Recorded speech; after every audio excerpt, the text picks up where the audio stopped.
көкту тәуелсіздіктің белгісі, елдің рухы мен оны сақтау үшін әрбір қазақтың жүрегінде көктің мәңгі сақталады.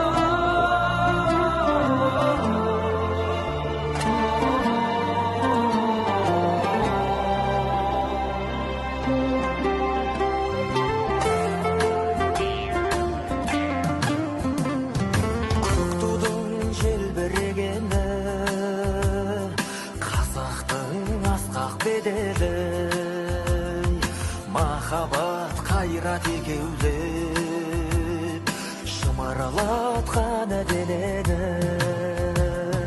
көк тудың желбірегені жаныма қуат береді. Таласқа түссе жан мен ту, жан емес маған керегі, көк тудың желбірегені.